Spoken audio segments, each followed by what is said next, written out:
Une lecture amusante est aussi utile à la santé que l'exercice du corps.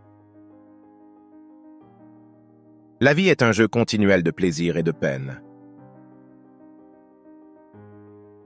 La religion sans la conscience morale n'est qu'un culte superstitieux. Le travail est l'activité vitale propre au travailleur, l'expression personnelle de sa vie. On mesure l'intelligence d'un individu à la quantité d'incertitudes qu'il est capable de supporter. La morale n'est donc pas à proprement parler la doctrine qui nous enseigne comment nous devons nous rendre heureux, mais comment nous devons nous rendre dignes du bonheur. Le sublime touche, le beau charme. Le bonheur est un idéal de l'imagination et non de la raison. Si tu te fais ver de terre, ne te surprends pas si on t'écrase avec le pied. Deux choses remplissent mon esprit d'une admiration et d'un respect incessant. Le ciel étoilé au-dessus de moi et la loi morale en moi. Le droit est l'ensemble des conditions qui permettent à la liberté de chacun de s'accorder à la liberté de tous. Le ridicule est qu'on cultive l'apparence à l'encontre d'autrui jusqu'à s'imaginer qu'elle est vérité. L'art ne veut pas la représentation d'une chose belle, mais la belle représentation d'une chose. Ce tribunal que l'homme sent en lui est la conscience. La vie n'a de valeur que par rapport à l'usage qu'on en fait. L'amitié est l'union de deux personnes liées par un amour et un respect égaux et réciproques. Une proposition incorrecte est forcément fausse, mais une proposition correcte n'est pas forcément vraie. Par le mariage, la femme devient libre. Par lui, l'homme perd sa liberté. L'ingratitude est l'essence de la bassesse. L'homme est un animal qui, du moment où il vit parmi d'autres individus de son espèce, a besoin d'un maître.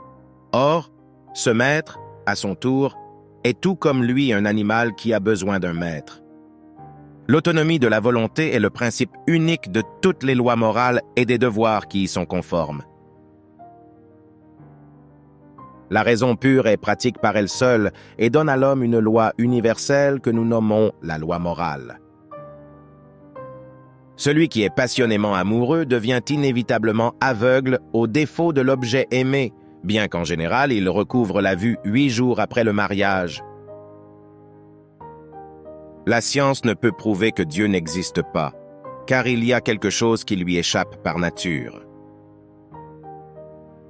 Règle du bonheur, quelque chose à faire, quelqu'un à aimer, quelque chose à espérer. La possession du pouvoir corrompt inévitablement la raison. On ne s'éprend que de l'apparence, mais on aime la vérité. L'amour de soi, pris comme principe de toutes nos maximes, est la source de tout mal. L'homme a été taillé dans un bois si tordu qu'il est douteux qu'on n'en puisse jamais tirer quelque chose de tout à fait droit. Agis de telle sorte que tu traites l'humanité, aussi bien dans ta personne que dans la personne de tout autre, toujours en même temps comme une fin, jamais simplement comme un moyen. La patience est la force des faibles, l'impatience est la faiblesse des forts.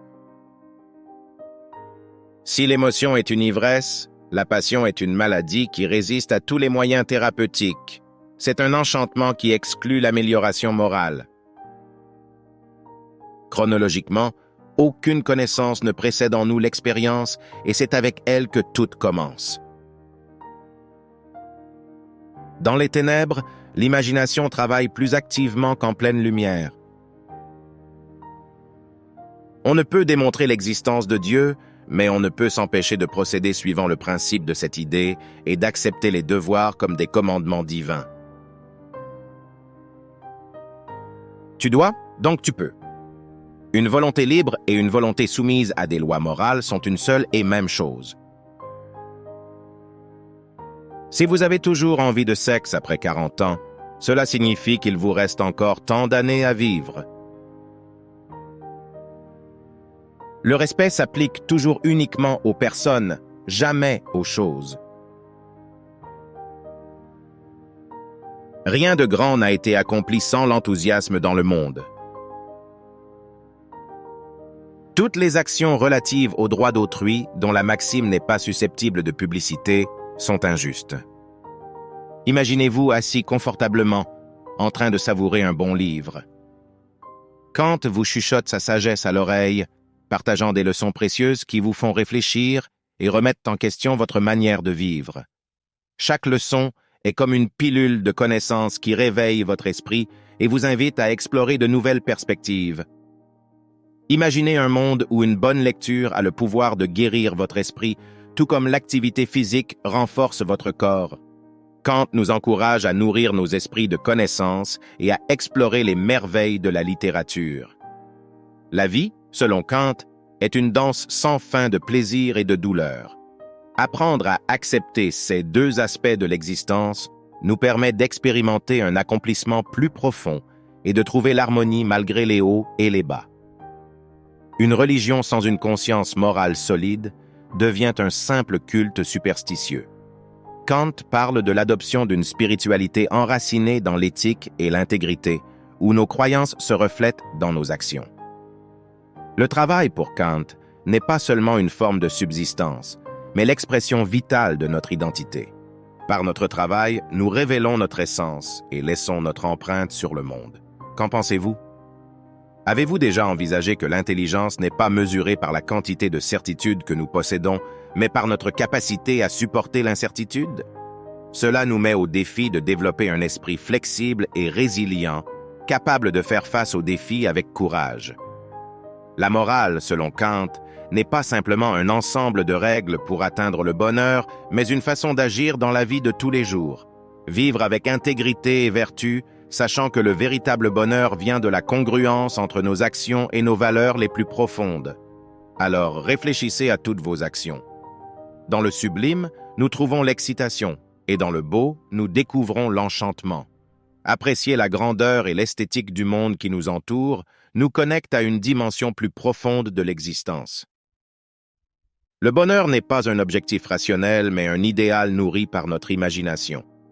C'est à travers la façon dont nous percevons et abordons la vie que nous trouvons le bonheur et la joie, au-delà des circonstances extérieures. Ne soyez pas surpris si on vous marche dessus lorsque vous devenez un ver. Kant nous rappelle l'importance de maintenir notre dignité et notre estime de soi et de ne pas laisser les autres nous piétiner. Nous devons nous valoriser et établir des limites saines dans nos relations. Les leçons de Kant nous encouragent à réfléchir sur notre propre nature et à vivre selon des principes éthiques universels. Il nous enseigne à chercher la vérité, à être patient et à apprécier la beauté qui nous entoure. Grâce à sa philosophie, nous pouvons trouver des conseils pour mener une vie plus riche et plus significative. Et rien ne vaut l'apprentissage des grands esprits.